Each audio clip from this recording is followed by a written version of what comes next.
Hi guys, welcome to GemmaBeaMakes. I'm Gemma. This is my crafty channel where I don't do anything for 8 months and then come back like nothing's ever happened. Nice to see you. I haven't seen you in ages. Are you alright? I am alright. I am doing just fine. I finally trying to climb out of my habitation. Spring is springing outside, buds are showing, the sun is shining slightly, maybe through the peaks of clouds. And I thought it'd be a fab day to actually just sit down and tell you about everything that I've been doing, because I've been doing lots of knitting, spinning, making, prepping, printing, and much more. So I'm actually going to sit down and tell you all about it. I'm going to go back to true knitting podcast style, because I actually have not done I've not done this for such a long time. I don't know where I'm going to start. So I'll just start with what I'm wearing, and that is the Diaphanous Raglan by Jessie Made Designs. Now, I'm not going to stand up. I'm going to show a picture of me prancing around in my garden. I'm sure I look absolutely fabulous. I haven't done it yet. So this jumper is something I kind of wished I would have done a little better in swatching. It has turned out quite big and it is supposed to be a small crop. However, I just carried on knitting, knit until I ran out of yarn, and it is just way too big. Especially down the bottom, it's gone much too low. So this jumper design is supposed to be knit to your waist. It's like a crop, but I like a more full jumper and I just went too full. But it fits nice when it's tucked. So it's nice and warm and it covers all the way down to the bottom of my bottom. It doesn't look very nice like that, but it's nice and warm and it looks good while I tuck it. So that's how I tend to wear it. I can hear you screaming, Gemma, just unpick it. Just frog it out and do the bottom again. No, I can't, because it is two different yarns held together. It is Bicycle from Stephen West. I picked this up in Amsterdam when I went on a holiday for my 40th. Guys, I'm 40. With Zoe and Naomi of Felicity Yarn Studio and the Yarn Curator. Wrong way around. Yeah, so this yarn, it's a glow hair, which is 72% mohair and 28% silk, held together with 100% South American merino. And I don't know if you've ever knit anything when you held something together, but I've worn it enough times that I know I'm not going to be able to frog it. I'm not going to be able to pull it out. It's not felted in certain places, but I've worn it a lot this winter. I got home from Amsterdam and I wound those balls up and I made myself a jumper, and it's so comfortable. And even though it's got like the see-through sleeves, because it's that mohair silk and it's really fuzzy, it's still really warm. And I wore this jumper so much this winter. It needs a good wash now. It needs to be cleaned up a little bit, but I had to show you guys and I really wanted to show it off a little bit. I probably should have washed it before I did that, but I haven't. But yeah, it did upset me a little bit. So when I'd finished the jumper and I tried it on for the first time, so it took a long time. Knitting with mohair is not my favourite thing to do. I've realised now. I've only done 2 mohair projects. One was the Elton cardigan by Joji Locatelli, and this I did knit a hat as well, holding it together. But this is the only time I've used, those 2 times, is the only time I've used the mohair just knit by itself, and it's not pleasant. I don't like it. I'm not going to do it again. It looks ace. It looks lovely, but I don't enjoy the actual process of it. And when I tried the jumper on, when I've actually finished, I'd realised I'd dropped, I think, 2 stitches down here somewhere, you can see. And I had one on this arm as well. And it wasn't until I'd put it on and you could see, I can't find it now, which is a good sign, I think it's here. So I had to go back and catch those and sew them in. because it was too late to try and pick them back up again. I'd cast off everything, so that was a little bit annoying. I did just find little drop stitches all the way down, which was quite annoying, but I picked them all up now, and it wasn't until I was trying it on that I realised I still haven't sewn in one of the ends. It's poking around here somewhere. There it is. So it's only been like 5 months of wear. Sewing your ends off. Found another one. Never. They're never gonna get sewn in ever. You'd be like, oh, it just takes 2 seconds. No, it's done now. This project is finished. It was finished 5 months ago. I'm not doing it anymore. However, I will show you some works in progress. I want to show you this one as a finished object class / works in progress, because again, all it needs is an end sewing in to actually finish it. And I don't know if you can guess, but it's a Musselburgh. So this, if you can see the big giant tube, is a Musselburgh hat by Isolde Teague.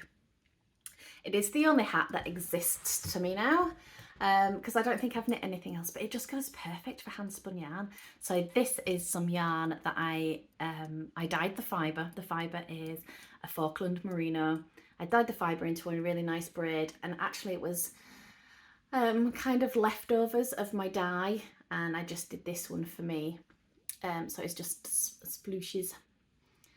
Yeah, as you can see, I've completely finished the hat, apart from just sewing in those ends. I literally just need to sew it in and it's finished. But yeah, I love this hat. It's just absolutely fabulous how good hand spun looks with it, and it's like perfect for the 100 grams. I hear you all shouting, Gemma, are you ever going to knit anything else? No, never. Here's another work in progress. Musselburgh out of the way. This is my favourite whip at the minute. It's what I keep gravitating towards, and it is a jumper all made out of Felicity Yarn Studio advent calendar. So when we met up in Amsterdam, we might have exchanged a few little things, and this is did I just say that? This the dressmaker's calendar from 2013, the yarn Christmas advent. I think I used 18 colours on here so far, so now I've got a little baggie of the balls that are left over, and I just have to knit some sleeves. Don't fall out of there. As you can see, my needle holders, I didn't put it on waste yarn, I put them on spare needles, just because I thought it'd be easier to like pick up when it comes time to picking up and knitting. I thought, oh well, when it's already on a needle, that's easy peasy, and I'm not using these. But I have stabbed myself so many times. Don't do this. Just put it on some waste yarn. I get one of those little stitch holders. Don't use needles. I literally stab myself every time I want to try it on, or I roll it up in a ball to put it in the bag. I do really love how this has turned out. So here are my colours that I didn't use. I don't know if you can see that. So it goes back through like a peachy pinky purple into these ones, and I kind of wish I would have started here with this colour up here, and then I'd have got to use that pinky purple that comes through the bottom. But I still love it. I think it's absolutely fab. I love it so much.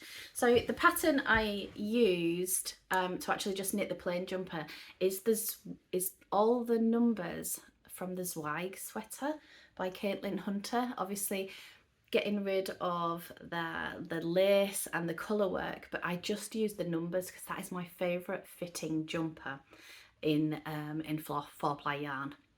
So I thought if I deconstruct the pattern, get all the numbers, I know it will fit, and I know the gauge is right. It's a lovely lightweight jumper. I did consider just doing a short sleeve, but when I tried it on, It didn't, I mean, it will look cute as a short sleeve, but I just want the sleeves. I want the long sleeves.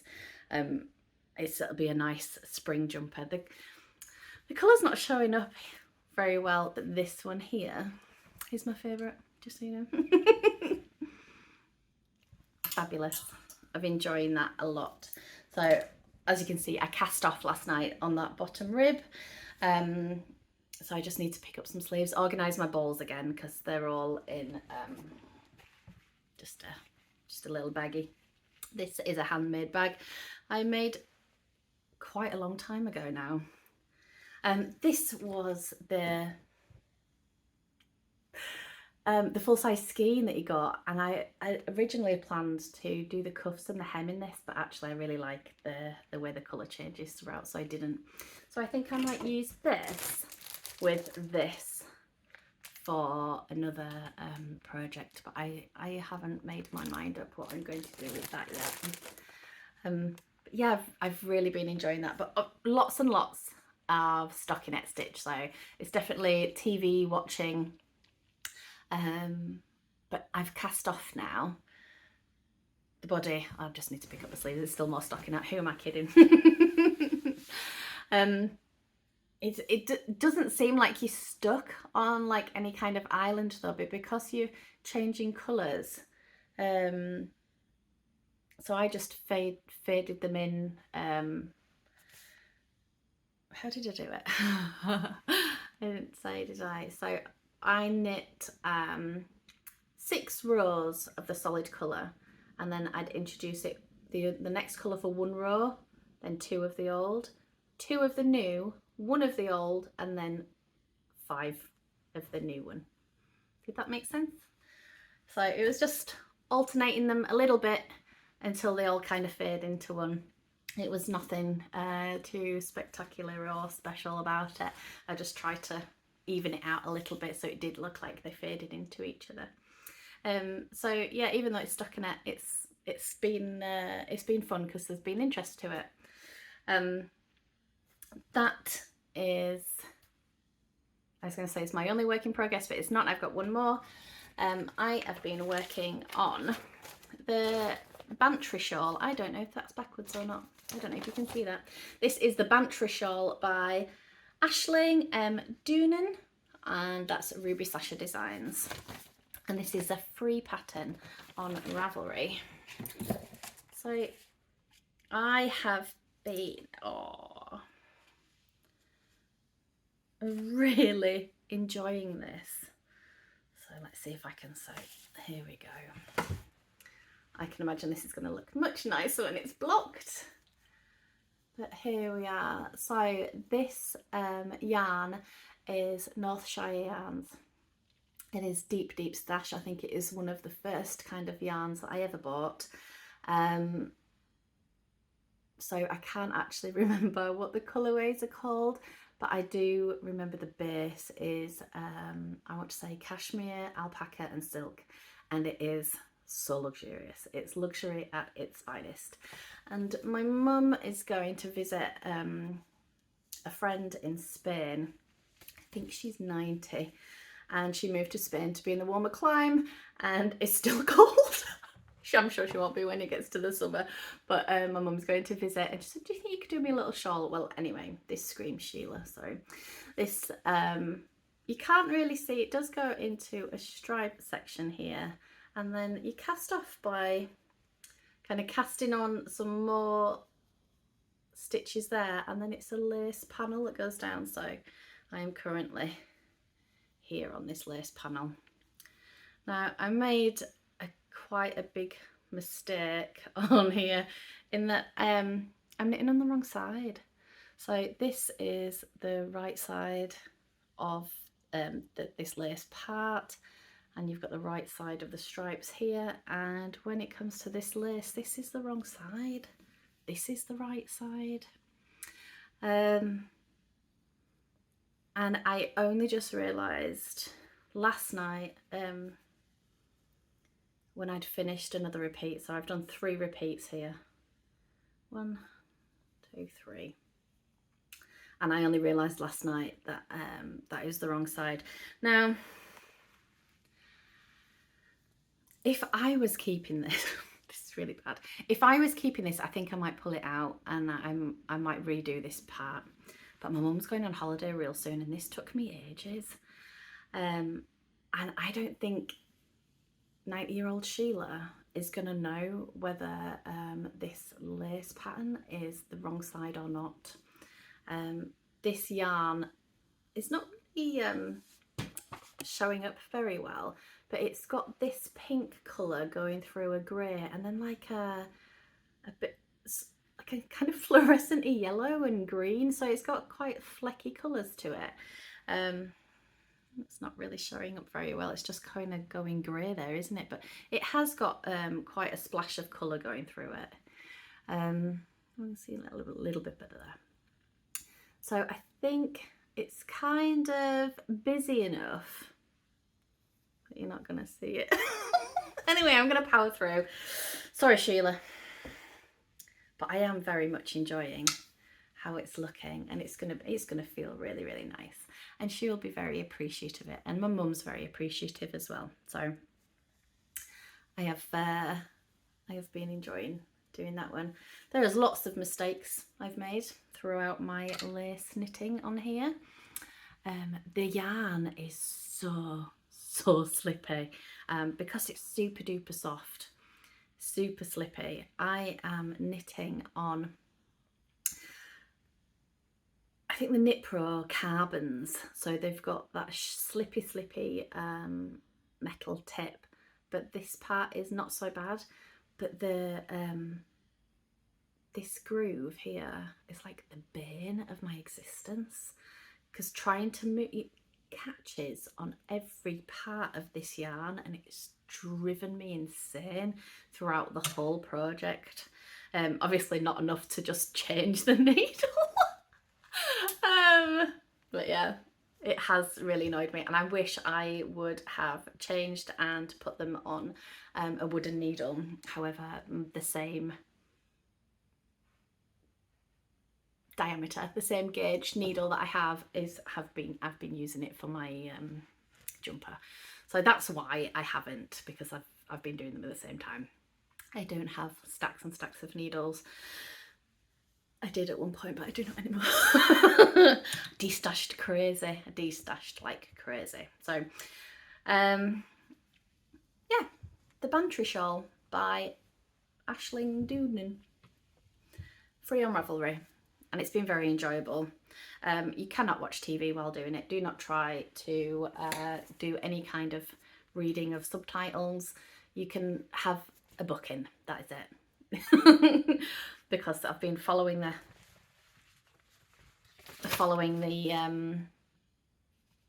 chart with my little sticky piece of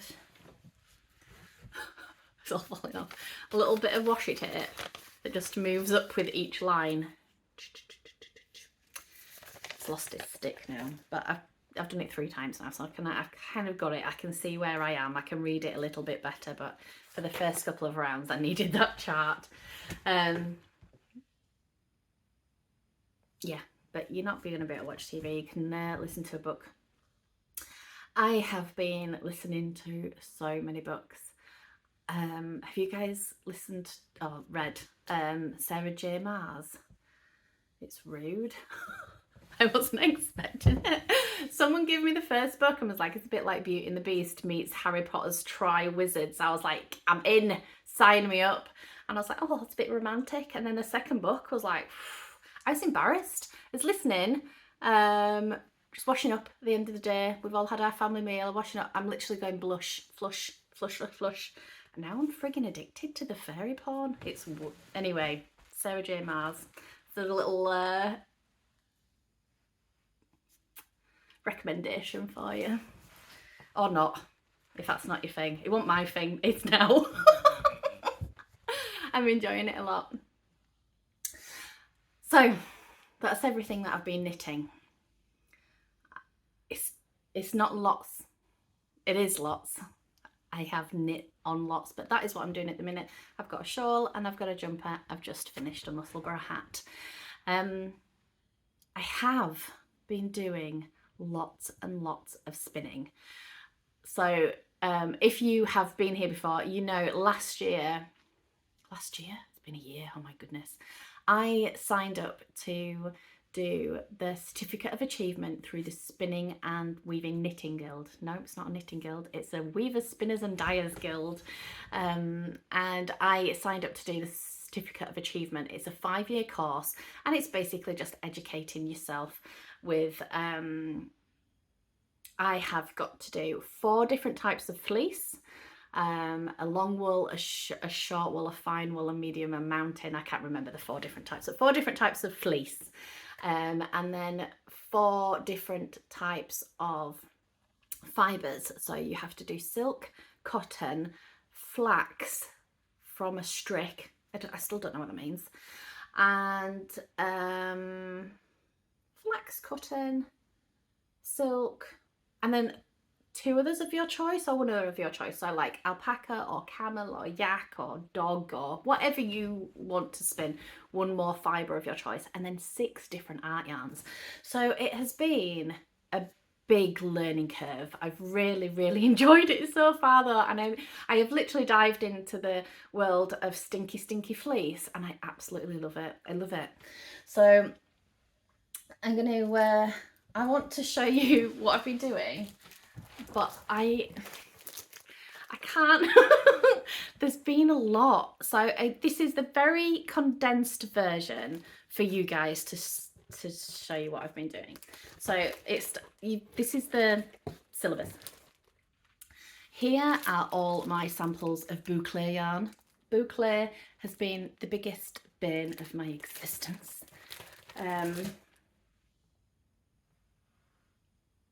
But I did last month go to an art yarn course, which was absolutely fabulous. At the I'm going to show you this book. So again, I don't know if it's backwards, but this is Inspired to Spin by Kath Snape and Alison Dakin, and I have got Kath Snape to be my certificate mentor.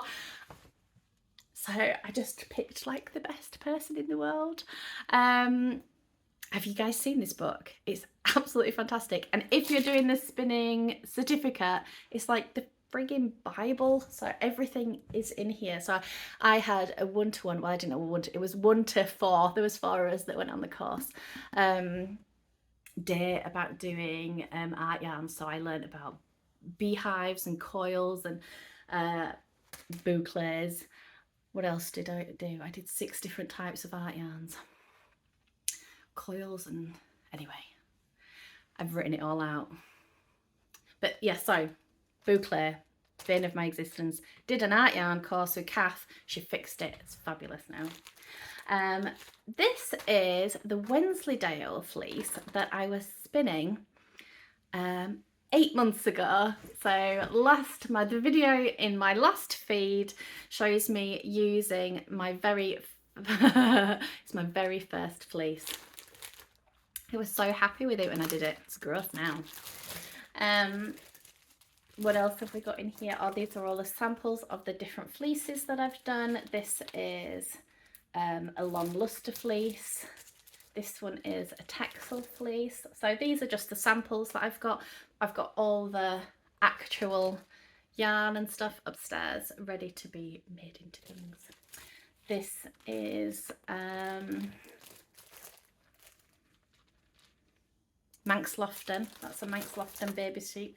This is a Romney Shetland, and it's freaking beautiful. And this is a BFL from Massa Sheep Fair, and these are all my art yarns that I did. So I have been in the world of fleecy fibre and spinning non-stop. So I just had to bring my favourite one down, because this was a fleece that I picked up from Fernhill Fibres. They have a farm of the farm sheep, obviously, but their fleece is bred for spinning. So it's absolutely super duper soft. It's Shetland crossed with Romney,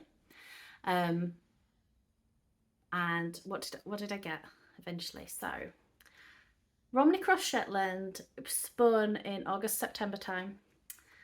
It was spun woolen using Rolags, so I carded all of it, and altogether there is 536 grams of fibre.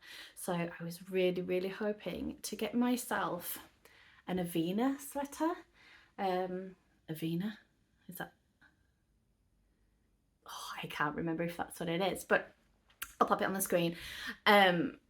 If you go have a little look on Ravelry or Instagram, and the Avena, it's got like wheat sheaths going round a yoke. It's really nice, and it's been on my list for ages, but I didn't have the yarn for it, and I think this, so I just need the contrast colour to go with them. I have been spinning more fibre that I dyed, so I had another colour. Anyway, I had a big yellow one. I don't know what I was doing. I was pissing about with bloody TikToks earlier trying to film one. I really can't do it. Could you guys do TikTok? I cannot do TikTok. I tried making myself a video. Anyway, it failed miserably. I was using that yellow yarn. So these are Falkland Merinos. It's the same as this Falkland Merino. So when I was having a little bit of a dye day, I dyed lots of braids of fibre to go to a yarn festival.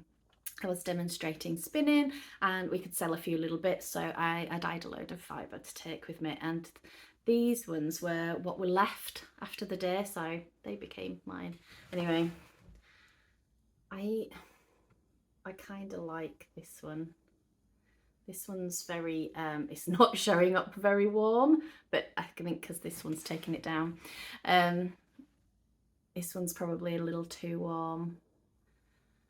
But then I don't know if I want to put this with this. This is a Falkland Merino, and this is an actual sheep that I can go pet in the field, and I kind of feel like this takes the integrity out of this. So I might, I am spinning some BFL at the minute. There's quite a lot of that. I might dye some of the BFL because that's all, and then it's all come from fleece, and it's all been combed and carded and done by me. And yeah, I very much have enjoyed doing all of this, all the things that I've been making.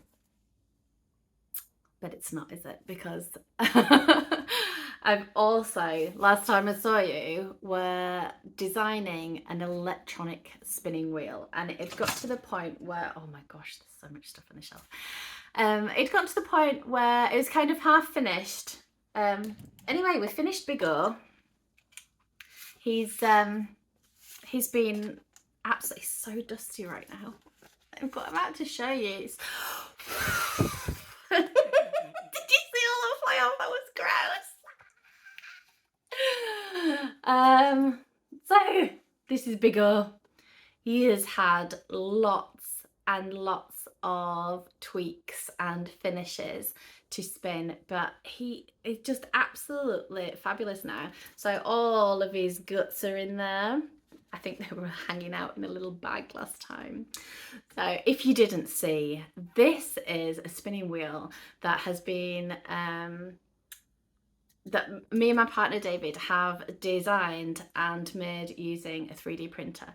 So David is an electronic engineering designer, and he specialises in new products. So I kind of fell on kind of good with that one, and we got gifted a 3D printer from a friend.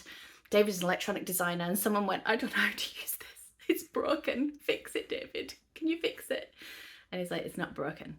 You just need to turn it on. Read the manual, people. Read the manual. Anyway, I wanted a 3D printer. I mean, I wanted a spinning wheel to be able to spin my boucle and my art yarns for the certificate of achievement. So that was the plan. We started off with the orifice. I wanted the big one. As you can see, we had to put a reducer in there because it was very big. But that's where it started. So we started with the size of the flyer, and everything kind of grew around it. And it's been fabulous for a first project. But as we're going through it, every little thing that we did was kind of, oh, we could do it like that next time. This one's okay. So this one's been absolutely brilliant. And I spin all the time on this now. It's the big orange one, and I just like to call him Big O. Look how dusty Big O is. And the base is just like an MDF, and we've just sprayed it like a gloss black. And I just think it just looks very 60s and retro, and yeah, absolutely love it. So here's your speed control just on the top there. Click on enough, with the directional switch and a little tensioner for the tension, obviously. What a project. I'm so proud of it. I feel like I'm not selling it enough right now of how proud we actually were of doing it, but because it was months ago, and now I'm going to show you the upgrade. Are you ready? There's a frigging delivery guy just turned up outside. I'm just going to see if he's coming here. I think he's going next door. Anyway, while he decides what he's doing, I'm going to show you.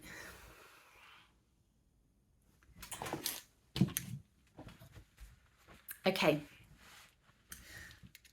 Is he coming around? We just don't know. So, Big O, medium green. And again, we are in electronic guts stage right now, because that's the last bit that gets done. It is for me. Oh my God, I'm gonna have to go 1 minute. It was for me. It was a delivery of some storage boxes for the Warhammer 40k that my whole family have now taken up. Edward, James and David have all got 40k armies, and I'm the designated painter. So you think I've got a lot done now, just you want to see my armies that I've been painting. Anyway. Medium green. So let's start from the beginning with this guy, because you've not seen it at all. We've designed this one so that the orifice is off a point. So it's not, it doesn't go, well, it does go through this little tiny hooky thing, but the point was I wanted to take that out, and I wanted all this freestanding, so it like kind of hangs off the edge, as it were. There's no tower like holding it up. Here we have got on and your speed control here, and your tension on this side. So closing up and down the tension. The tension comes along and goes over this part of the tower here and is held on here. I don't know if I should do this on the table. I think I need 2 hands. So to change the bobbin, the bobbin it's all designed a little bit differently. So you've got the metal bar. Obviously this is not going to be sticking out here at the end, but the metal bar here, the bobbin and the tensioner are actually are the only things that spin with the bar. The bobbin does not spin around the bar. The bar spins, the bobbin spins with it. So the tension can be controlled from this side, and everything else is in bearings. So it all is kind of freestanding. You've got your pulley onto here, onto the motor, that's all hidden in here. Or you can see a nice bit of drawing on there. So that is going to be the electric the chipboard. It's going to be this particular shape, and the electrics will be on the inside, so you can't see, but the outside of it will be like a screen printed, so you'll be able to see the electronics. It's gonna look cool. And you can see it's gonna have it's gonna be powered by USB-C. So this is like a headphone jack. This one is going to be a USB-C, so it can be powered by your phone charger or just, you know, one of those little battery packs. So we don't have to worry about whereabouts in the world it ships. It will literally be powered by your USB-C and just plug it into your wall or plug it into a battery pack. So that's, yeah, perfect. And there will be a switch just here to go to twist clockwise or anti-clockwise. To change the bobbin, I'm gonna, I don't know, I need to table really, but you hold onto the tensioner and just unscrew. Little nib and bolt there. This just comes off. It's got little casings on each side and the bearing inside, so nothing spins. And the bobbin has just got little magnets just on there and just here. So that's how you create the tension, and it just gives, that means your bobbin will always just go on one way. And it just gives that satisfying little, oh, I love it, just a little thunk. Not the easiest thing to do when you're hanging up in the air, but it's still easy. And then all goes back together. Easy peasy. Oh, I didn't show you the best part. Take it all off again. Don't drop it on the floor this time. So the bobbin actually undoes, look at this. Put a screw on it so you don't have such easy storage. So you don't have like all these massive, so I don't know, like me, the bobbins that went on the big O, we used, let me show you in here because they're all hidden in here.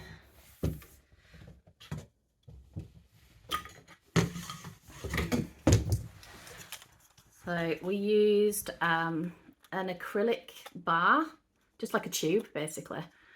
But then it has to live in your cupboard like this, and then this inevitably happens. So the whole thing just snapped as I think I caught it in the door really far close now because I've moved out of the cupboard. Yeah, so these big giant bobbins were just in the cupboard, just taking up so much space. So we designed it this way. I just lost the piece.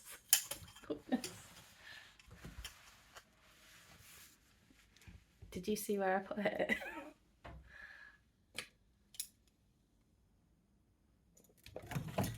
Seriously, where could it have gone? It's not on the floor. But anyway, so easy peasy storage. Don't get broken, obviously, unless they're full of yarn. But yeah, so look at this guy. I am so incredibly proud of what we've built so far. As well as designing the wheel. So it just needs a few more tweaks to it now. So obviously the circuit boards and the electronics that comes with it. That is currently, so it's all being designed now, and David has sent away for just to get a couple of samples to see if we can, well, the boards, he's ordered the boards, so he'll make up a couple of samples. I've just kicked that whole camera. And then we'll be able to see how it all builds together. Obviously we're going to have to make a whole new tower that needs changing because it's going to have inserts of where you plug in. but everything's been tweaked. Like, it's had lots of different versions. There's been about 5 different versions of the tower and so many versions of the pulleys, but all these have been like tweaked down now. I think we had 6 versions of just of this flyer, just trying to get a nice orifice and how to use the hooks, and these little yarn guides, getting it enough that it moves smoothly but not spins around, and you know, it's all those little things. But very, very soon I am going to have these available for sale. We're hoping, hope that we get a batch for June, because it's Leeds Wool Festival and I live in Leeds, so I would very much like to launch at Leeds Wool. As you can see, it's so far from being a finished product, but it's so close to being finished. The most annoying part of the whole thing is that I can't get this colour anymore. It's not showing up quite true either. It's a really dark racing green, teal, petrol-y blue. It is just a fabulous colour, and they don't sell it anymore. I'm really annoyed by that. So we have spinning wheels, and we also, I'm like, we have spinning wheels. I wanted to show you this. This was one of the first things that we did with Big O. It spun off and tried to kill me. Like, if you think it had 2 steel bars spinning at high velocity, and they just went, and it spun off and hit the wall behind me and nearly put on my eye. Could have killed me. Which is the reason why this one is now enclosed and nothing will ever spin off and kill anybody. Anyway, I just noticed because I'd left it there. So all this spinning and fleece prep, and you need all this equipment, but it's not cheap when you look at the grand scheme of spinning, the spinning. When you look at the wide world of who's actually manufacturing spinning wheels and carders and drum carders and combs and hackles, everything is like really high quality handmade items, which is fabulous. You know they're going to last, you know that you're buying quality, but you are also paying for it through the teeth, and it's worth it. You are paying for somebody's time and knowledge. But also, there is nothing affordable. So why I'm talking about this is because 8 months ago, when I was prepping and combing Wensleydale, I was borrowing my friend's big English combs. Now, they are lethal weapons. Go back and have a little look at the last video for how big they are. But they're designed for volume, so really big, long fleece, long stapled fleece. You need those real big combs.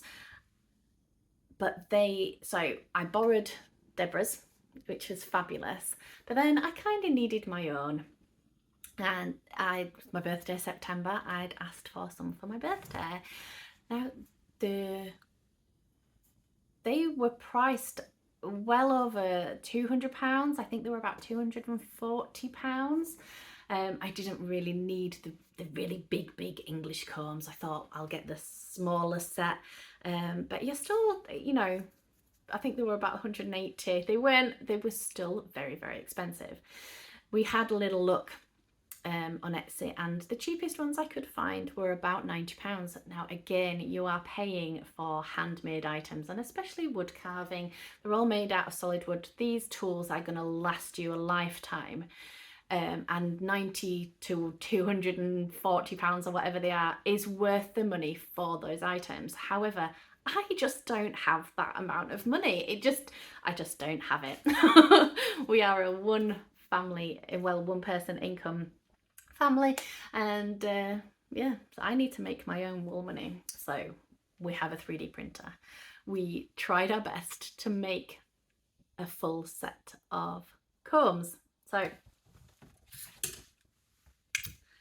this was my first try. So we went for a handle that is my hairbrush handle. So I was like, this is my favourite hairbrush. Do not spike yourself in the head with that, Gemma, you idiot. I was like, it's comfortable. I'll have this size handle, and we got these nails, and I thought that is going to just do the job. However, the handle is too small. It spins like crazy. These nails are so very, very heavy, and they are just a set of nails. They would do the job, absolutely. Would they comb fleece? Yes. However, the nails are not, they're not smooth. They've not been shaped in with any finesse, you know, they're just meant to be whacked into a piece of wood. It's got a slight point on it, but it's not going to be comfortable. It's heavy on one side, and it's not going to, you know, be any good for a fine fleece. My neighbour is leaving.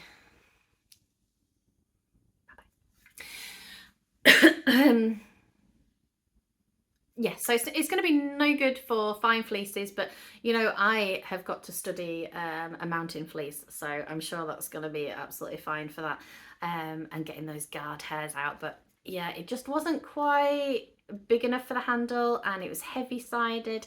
I'd like to try something different with tines, so they were held together in there with some like double-ended screwy things. This one was our next trial. So we went for a bigger handle. As you can see, this one's held on by a bit of plastic band, but I'll show you what it looked like inside, because it doesn't look like this anymore. So it's two pieces in there, and then this one just sits inside. And I thought this was the best thing since sliced bread. I was like, look at how friggin' fabulous that is. Obviously this one's not got all its tines in. I'd totally run out, but we were just getting proof of concept, and it worked fine. These ones were 2.5mm tines, but we couldn't find like a proper manufacturer of them. I had to do them myself, so I sharpened each of the ones. But we realised that actually this, I don't want to do it now, but this part here, all the weight was on this tiny bit of, it's not plastic. It looks like plastic. But yeah, it's a natural, so the 3D printer, if you didn't know, prints a filament, and it's like a cornstarch derivative, so it's actually a biodegradable, but it feels quite solid, plasticky. This one's very hollow, so the new ones don't sound like that, but this one's quite hollow, just the way that we were printing it.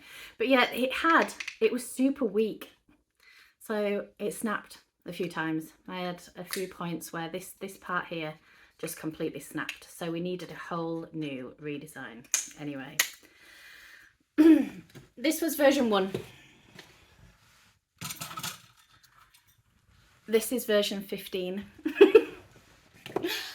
I am actually not kidding. 15 different versions we've gone through doing these combs, but this is the final version. So it actually comes in their own little holder that you, once you take your combs out, leaves 2 little depressions there. You see? That can be clamped to the table. And once you're in, This is not good to do in the air, but your comb sits, just goes through there like this. I need a surface. Don't be an idiot, Gemma. Your comb sits in here and is held on by this pin. Obviously, if you take the pin out, the comb will spin. Clamp to the table and you're able to diz off easily. These are now 2mm tines. Now you can see this set, this particular set is the final test design. So I have tried and tested these out a lot with a really tricky BFL actually. So the BFL that I had, some of it was locked together quite tight, so I had to flick open some of the tips. But then when I got these combs, I no longer had to do the tips, so they worked really, really well. But yeah. Wool combs now available on Etsy. There is a link down below if you would like your very own pair. I'm really, really happy with how smooth and tight these turned out. So you can see wear and tear wise, I've been combing a lot with these. So you can see that they do scratch a little bit on the front, but it's a tough thing. So I said before, it doesn't sound like plastic anymore, but it's all rattly inside. You can feel.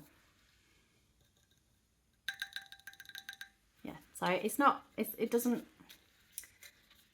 feel like cheap plastic. I don't know how to describe what it does feel like.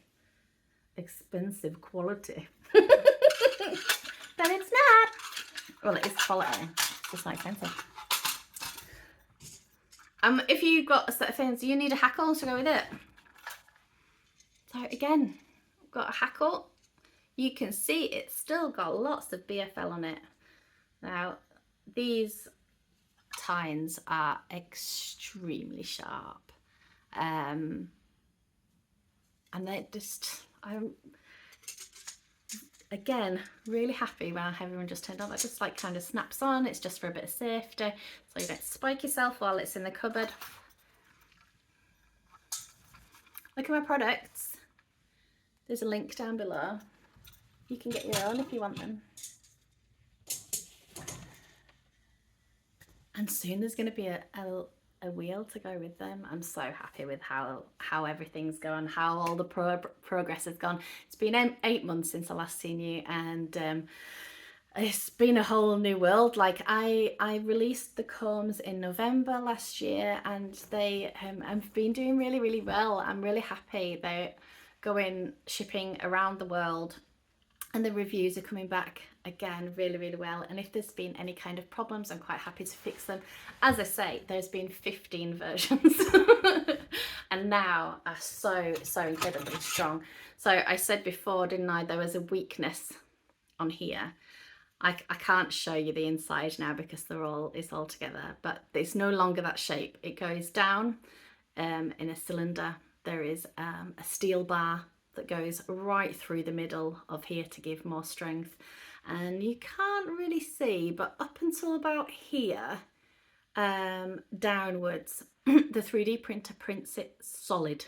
So these are quite hollow. It's about a 30% infill, but from here downwards it's solid with a steel bar going through. I have absolutely no worries that this is ever going to snap ever again. I'm just so happy with how neat and tidy and perfectly they fit on a Billy bookcase. There you go. Oh, I almost forgot. So this is actually my set, because I'd like sharpened all the tines myself, and they were the prototypes and they all got drawn on. So this was my personal, they're my personal combs.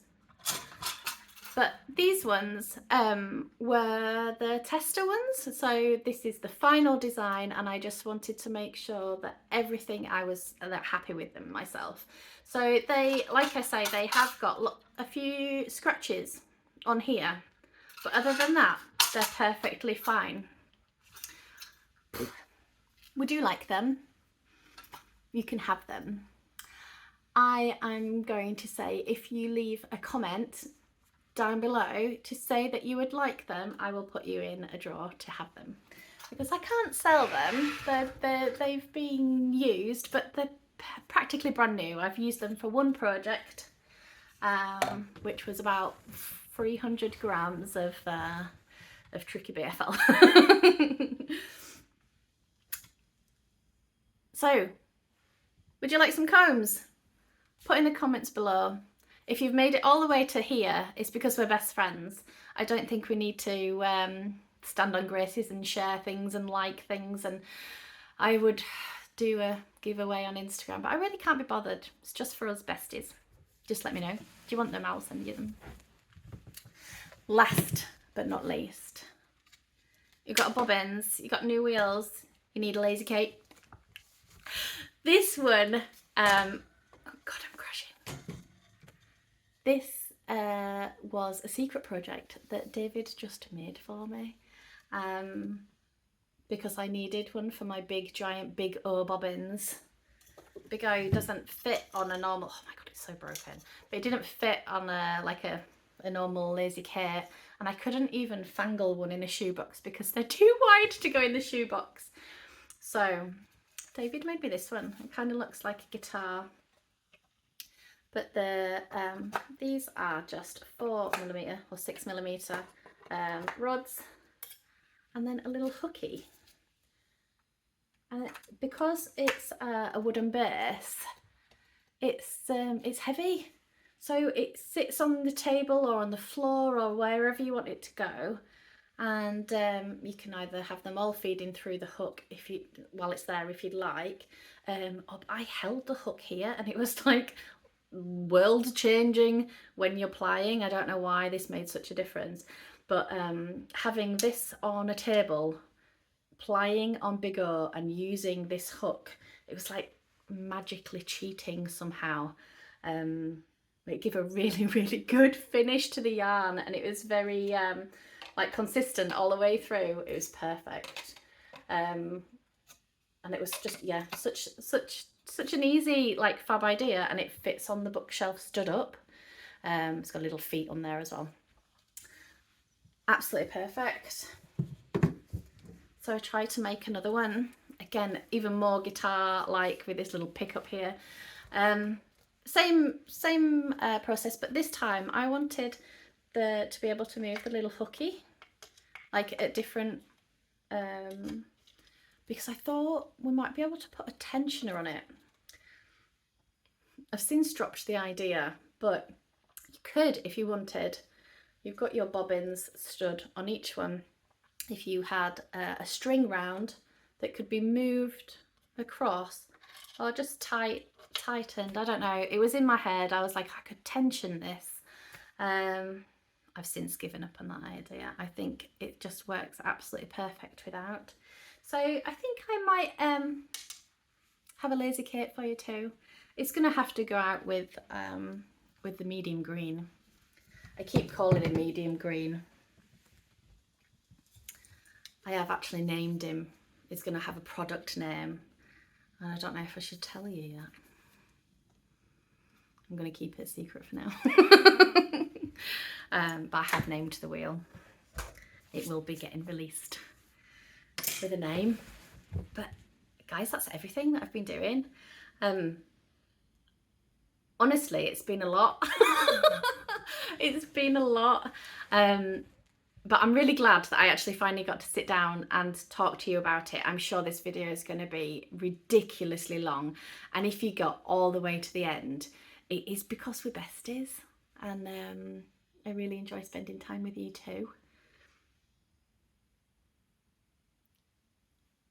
Thanks for taking time out of your day to come and listen to boring old me talk about everything that I've been doing. I won't leave it 8 months again this time. I will try and do a little catch up about all the other things that I've been doing, because, you know, I missed lots of stuff out. But I'll catch you all next time, guys. It's been ace. I'll see you soon. Bye.